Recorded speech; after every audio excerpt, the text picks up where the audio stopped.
हमारे दर्शकों का बहुत बहुत स्वागत है। घोषणा पत्र के इस मंच पर लगातार सियासत की दुनिया के दिग्गज पहुंच रहे हैं। उत्तर प्रदेश के मुख्यमंत्री योगी आदित्यनाथ इस मंच पर आए, उन्होंने अपनी बात रखी। उत्तर प्रदेश के पूर्व मुख्यमंत्री अखिलेश यादव भी इस मंच पर आए, उन्होंने अपनी बात रखी। कांग्रेस के भी कई बड़े नेता आए गए। अब हम महिलाओं की बात करेंगे, और जब महिलाओं की बात होती है तो इस चीज पर गौर फरमाइएगा, ये आधी आबादी की बात होती है। ये हर किसी के घर की भी बात होती है, उसके दफ्तर की भी बात होती है, सड़क की भी बात होती है, चौराहों की भी बात होती है। आज महिलाएं कहां हैं और सियासत की दुनिया में जो उनके लिए कहा जाता है वाकई में किया भी जाता है, या फिर जो बार बार कहते हैं ना कि हमारी ये नीति है महिलाओं को लेकर, हमारी ये नीति है, तो वो चीजें सिर्फ नीति में ही रह जाती हैं या नियति में भी उस चीज को हम देखते हैं। इन तमाम मुद्दों को छूने की मैं कोशिश करूंगा इस चर्चा में। जैसा कि मेरे सहयोगी ने बताया आपको, मेरे साथ प्रियंका मौर्य भारतीय जनता पार्टी से हैं, ममता चौधरी जी कांग्रेस से हैं और नाहिद लारी खान समाजवादी पार्टी से हैं। आप तीनों का एक बार फिर से बहुत बहुत स्वागत। और नाहिद जी, बातचीत की शुरुआत आपसे करना चाहूंगा, क्योंकि बीजेपी तो महिलाओं को लेकर बहुत कुछ कह रही है। महिला आरक्षण है, गैस का सिलेंडर सस्ता दिया जा रहा है, 3 तलाक वाला इशू, उस पर मुस्लिम महिलाएं भी उनको वोट कर रही हैं, उनका कहना है। मातृशक्ति की बात हो रही है। आपके पास क्या है महिलाओं को आकर्षित करने के लिए या उनसे वोट लेने के लिए?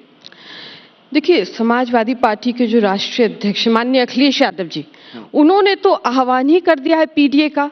पीडीए यानी पिछड़े, पी फॉर पिछड़े, D for Dalit, A for अल्पसंख्यक, आदिवासी, ए फॉर आधी आबादी भी उसमें आती है।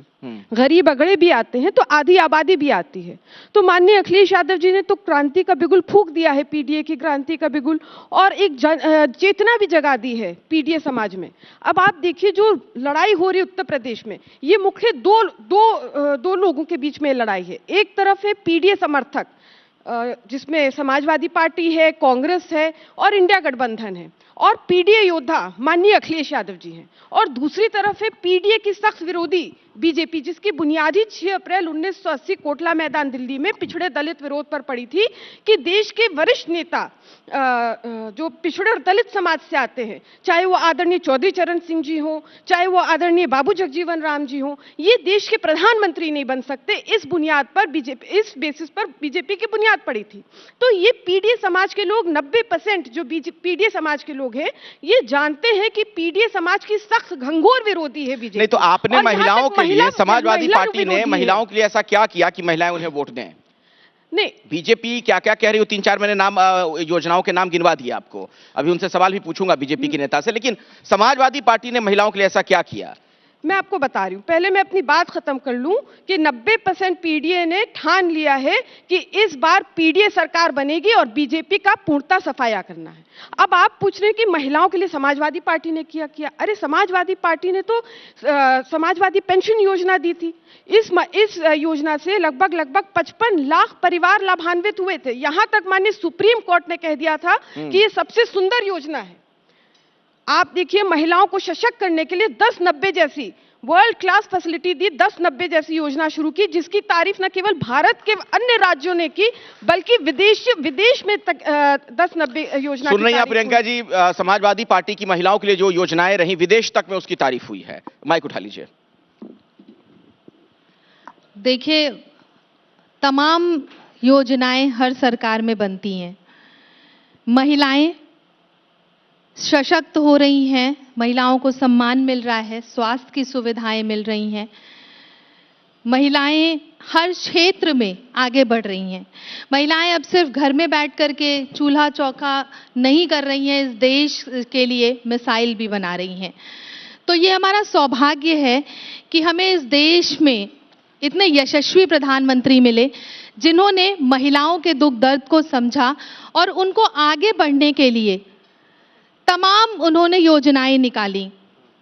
मोदी जी के लिए ये नेशन फर्स्ट है और इनके लिए परिवार फर्स्ट है।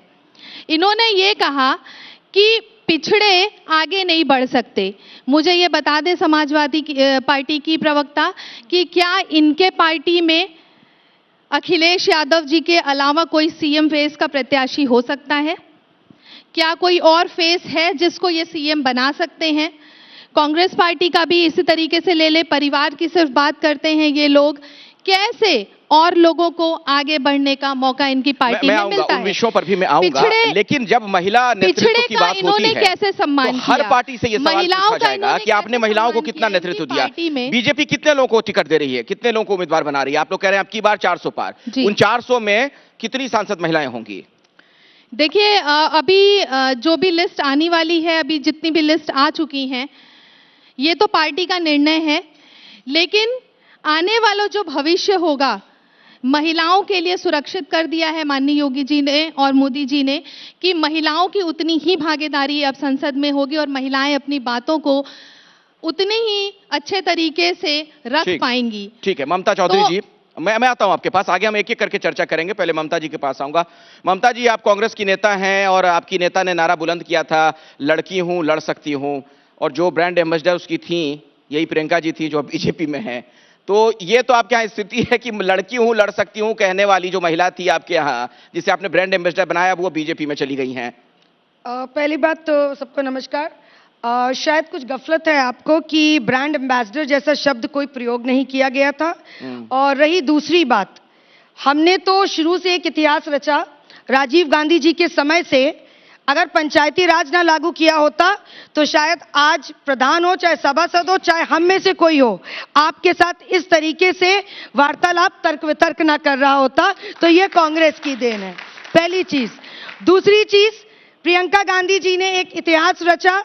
प्रियंका गांधी जी का मकसद ये नहीं था कि हम जीते या हारें, परंतु प्रियंका गांधी का मकसद ये था कि ज्यादा से ज्यादा महिलाएं निकल के, घरों से निकल के सशक्त हो, चुनाव लड़े। जो जिस तरीके से कानून व्यवस्था चरमराई हुई है, जिस तरीके से महिलाओं की सुनवाई नहीं है उत्तर प्रदेश में, महिलाएं लड़े, जीते और सदन में जाएं और महिलाओं की आवाजों को बुलंद करने वो का बात काम तो सही करें। है, लेकिन तो मकसद आपके यहाँ जो तो दो भाई साहब, पावरफुल मेरी महिला बात- नेता मेरी हैं, बात सुन तो समाप्त लीजिए। नहीं हुई, एक मिनट। हाँ। मकसद हार या जीत का नहीं होता है, मकसद होता है औरतों को सशक्त करने का। आपकी बात बहुत अच्छी है, लेकिन राजनीति व्यवहारिकता से होती है और बिना जीते आप कुछ नहीं कर सकती हैं जब तक कि आप सत्ता में ना आए। विपक्ष के तौर पर आवाज आप बुलंद कर सकती हैं, लेकिन नीतियां तभी आप बना सकती हैं जब सत्ता में आए, उसके लिए जीतना भी जरूरी होता है। फिर से वही सवाल, लड़की हूं लड़ सकती हूं, प्रियंका जी ने नारा बुलंद किया, खुद भी तो चुनाव लड़ सकती थी उत्तर प्रदेश से, चुनाव लड़ेंगी? देखिए, ये हमारे शीर्ष नेतृत्व का फैसला रहेगा। चुनाव लड़ेंगी नहीं लड़ेंगी वो उन पर निर्भर है, वह उस फैसले को निर्णय देंगी। ठीक है, आवश्यकता है तो चुनाव लड़ेंगी, उन्हें लगता है कि चुनाव नहीं लड़ना है, वो शीर्ष नेतृत्व तय करेगा। अगर आप यही बात मुझसे कहते हैं तो आप लोग बार बार एक ही सवाल उठाते हैं कि राहुल जी अमेठी से नहीं लड़ेंगे, वो डर गए, वो ये है वो है। मोदी जी कहते हैं कि साउथ इंडिया, साउथ की जनता हमें बहुत सराहना करती है, हम साउथ में बहुत कुछ कर रहे हैं, वो हमें बहुत चाहती है। मैं मोदी जी से कहती हूं, साउथ में 6 स्टेट से किसी एक स्टेट से चुनाव लड़के जीत के दिखा दें, लड़ ले चुनाव। मैं साउथ के लिए कहती हूं कि लड़ ले चुनाव। जैसे आप कहते हैं कि नॉर्थ से डर गए हैं राहुल जी और गांधी परिवार, मैं कहती हूं साउथ से मोदी जी चुनाव लड़ और लें। कहीं लड़ गए तो लड़े ना, हम तो कह रहे हैं लड़े। चुनाव नहीं लड़ेगा, शायद ये कहना चाह रही है। इन्होंने कहा हाँ। ये चुनौती दे रही हैं इस देश के प्रधानमंत्री को, और अमेठी में क्या हाल हुआ राहुल गांधी का ये सबने देखा, स्मृति ईरानी के आगे, जो कि एक महिला है और महिला सशक्तिकरण की बात हो रही है। दूसरी चीज मैं बता दूं कि इनके पार्टी के जो बहुत बड़ी नेता हैं प्रियंका गांधी जी, उनके सचिव पे निरंतर आरोप लगता रहा है महिला उत्पीड़न का। क्या इन्होंने एक्शन लिया? जो महिलाओं की बड़ी बड़ी बातें फेंकते हैं और हाँकते हैं बैठ करके। आपके सांसद, आपके विधायक आम जनता के साथ शोषण, जघन्य अपराध कर रहे हैं। आपकी डबल इंजन सरकार है। इस डबल इंजन सरकार पर अभी तक उन बेटियों को न्याय क्यों नहीं मिला? जवाब दीजिए पहले प्रियंका कांग्रेस जी। न्याय दिलाएगी। बेटियों को न्याय नहीं मिल पा रहा है, कांग्रेस का बड़ा आरोप, बेटियों को न्याय नहीं मिल पा रहा है। महिलाओं की क्या बात करेंगे आप? एमएलए रहे रमेश कुमार, जिन्होंने ये कहा कि महिलाओं के साथ रेप होता है तो उनका मजा लो, और ये तब की बात है जब लड़की हूं लड़ सकती हूं स्लोगन बहुत तेजी से बुलंद किया जा रहा था आपकी पार्टी के नेता के द्वारा। हाँ। डकैती डाली चंडीगढ़ में चुनाव में, किसने डाली? बीजेपी ने डाली, तो है ना डकैत। वो ठीक है, तो जवाब डकैत दीजिए। है। हाँ। महाभ्रष्टाचारी है कि नहीं है? इलेक्टोरल बॉन्ड में वसूली करी, यूपी में खुला नो वसूली करी कर्फ्यू, बीजेपी ने। नो दंगा, यूपी में सब चंगा जब रहेगी यहाँ भारतीय जनता पार्टी की सरकार। और ये करके दिखाया है इस देश के प्रधानमंत्री ने और उत्तर प्रदेश के महाराज जी ने। मैं आप तीनों से एक सवाल पूछना चाहता हूं, सुन तो लीजिए। मैं महिलाओं की बात कर रहा हूं, राजनीति को परे हटाइए, राजनीति को छोड़िए, दिल पर हाथ रखकर बताइए। तीनों से मेरा सवाल है, क्या आपको लगता है कि इस देश में राजनीतिक पार्टियां महिलाओं की जो बात करती हैं वो वाकई में महिलाओं को उत्थान के लिए सोचती भी हैं, या सिर्फ और सिर्फ महिलाएं वोट लेने के लिए उनके इस्तेमाल में आती हैं? आपसे शुरू करना चाहूंगा और ईमानदारी से तीनों जवाब दीजिएगा। अखिलेश जी, देखिए मेरी आपसे आपत्ति इस बात की कि आप कह रहे हैं राजनीति को हटा दीजिए। आपने 3 पार्टी के राजनीतिक महिलाओं को बुलाया है, तो जाहिर सी बात है हम राजनीतिक चर्चा ही करेंगे। लेकिन आप एक महिला के नाते भी तो अपनी बात रख सकती हैं। मैं ये पूछ रहा हूं आपसे, मुद्दों पर बात करेंगे, क्योंकि आपने बतौर चौथा बुला लेते समर्थन में। एक सेकंड, आपने गलती कर दी। आपने बतौर मुझे बुलाया समाजवादी पार्टी के प्रवक्ता, तो मैं निश्चित रूप से समाजवादी पार्टी का पक्ष रखूंगी। अगर आप महिलाओं की बात करें तो आप ये समझे कि विमेन रिजर्वेशन बिल की अगर सिर्फ बात कर लीजिए, तो विमेन रिजर्वेशन बिल इस तरह का आया है कि जो एक्सपर्ट्स बताते हैं कि 2039 से पहले वो बिल लागू नहीं हो सकता, और उसमें भी विपक्ष के प्रेशर, समाजवादी पार्टी सहित कांग्रेस सहित सारे इंडिया गठबंधन के प्रेशर के बाद बीजेपी सरकार ने दलित महिलाओं को कोटा विद इन कोटा का उसमें प्रावधान रखा।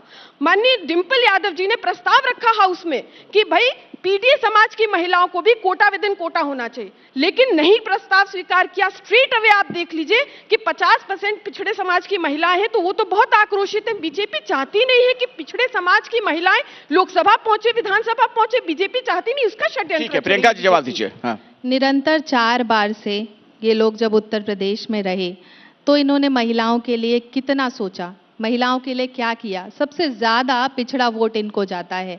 आखिर इन्होंने महिलाओं के साथ अन्याय क्यों किया, और अन्याय नहीं किया होता तो इनके वोट क्यों कहीं और जाते? नहीं जी, बीजेपी ये कह रही है, बीजेपी ये कह रही है कि जो 3 तलाक वाला इशू था उसको जो एड्रेस किया बीजेपी ने, उसके बाद मुस्लिमों के भी, मुस्लिम महिलाओं के भी वोट बड़ी संख्या में उनको जा रहे हैं। देखिए इस पे अगर मैं आपको बताऊं कि बीजेपी जो सब बातें कर रही ट्रिपल तलाक की, केवल चीप पॉपुलैरिटी का उनका स्टंट है, क्योंकि माननीय सुप्रीम कोर्ट सहित मुस्लिम संगठनों ने स्पष्ट कर दिया था कि ट्रिपल तलाक एक मुश्त में नहीं हो सकता, ये 3 इंटरवल में ही होता है। तो ये तो ऑलरेडी डिक्लेयर हो चुका है, ये पहले से सबको मालूम है। ये केवल चीप पॉपुलैरिटी स्टंट है। क्यों? क्योंकि महिलाओं के इश्यूज को एड्रेस नहीं कर पा रही बीजेपी। मैं तो कह रही हूं ना, अभी तो आपको लगता है वो कानून गलत है?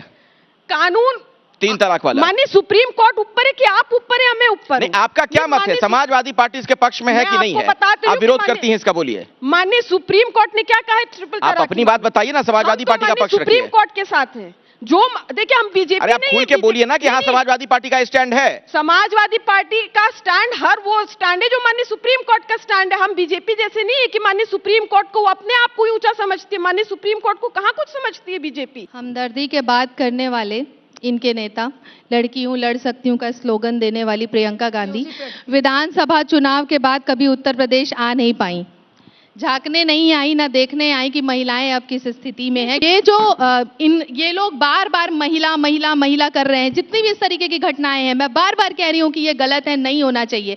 एनसीआरपी के डेटा की अगर हम बात कर लेते हैं तो इनका वो समय रहा है जब महिलाओं की कंप्लेंट फाइल होती ही नहीं थी।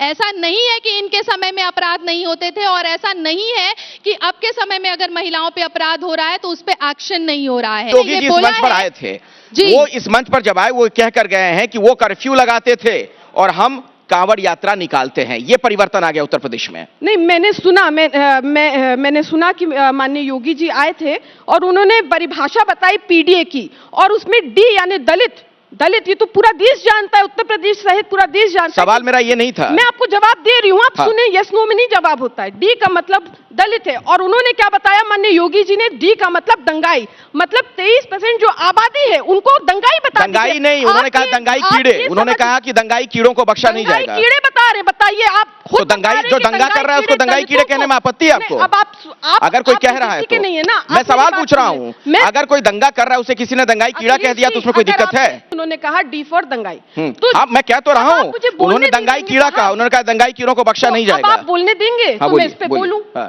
दंगाई कीड़े कहा दलितों को, तो अब दलितों को अब आप बोलने नहीं देंगे। उन्होंने जो कहा मैं सिर्फ यह बता रहा हूं आपसे। आप बार बार कह रही हैं दलितों को उन्होंने दंगाई कीड़ा कहा। आप गलत तरीके से उसकी परिभाषा इस मंच पे रख रही हैं, इसलिए मैं आपको ठीक कर रहा हूं। नहीं, आपसे क्या मतलब है? आप उनके प्रवक्ता नहीं, प्रवक्ता नहीं, लेकिन इस मंच पर आकर वो बोल कर गए हैं, तो आप उसको गलत तरीके से कोट नहीं कर सकती ना। मैं बात बता रही हूँ, इसी मंच की बात बता रही हूँ। और आप यकीन माने, उत्तर प्रदेश सहित पूरे भारत से अनेकों दलित लोगों ने मुझे फोन करके कहा कि हम लोग बहुत आक्रोशित हैं कि यहाँ उत्तर प्रदेश के मुख्यमंत्री। चलिए ठीक है प्रियंका जी, आखिरी जवाब, अब मुझे कार्यक्रम ही खत्म करना है। दंगाई। और दूसरी बात, जो महिलाओं की बात कर रहे, 70 सालों में उत्तर प्रदेश में महिलाओं की स्थिति ऐसी नहीं हुई जो अब हुआ। तो आज महिलाओं की स्थिति बहुत खराब है, 70 सालों में इतनी खराब नहीं हुई थी। प्रियंका जी आखिरी जवाब 20 सेकंड में, समय नहीं है। में महिलाओं का क्या हाल था? समाजवादी पार्टी की प्रवक्ता कह रही हैं कि महिलाओं की स्थिति आज सबसे खराब है। इन्हीं के नेता का ये बयान था कि लड़कों से गलती हो जाती है, उस पे इनके पास जवाब हो तो ये आज मुझे इस मंच से दे के दिखा दें। जवाब दीजिए कि देखिए, ये देखिए की नीति क्या है कि इतने झूठे। चलिए मेरे पास समय इतना ही था, मैं माफी चाहूंगा, चर्चा को मुझे यहीं पर रोकना पड़ेगा। बहुत बहुत धन्यवाद आप तीनों का इस मंच पर आने के लिए। आप देखते रहिए एबीपी न्यूज।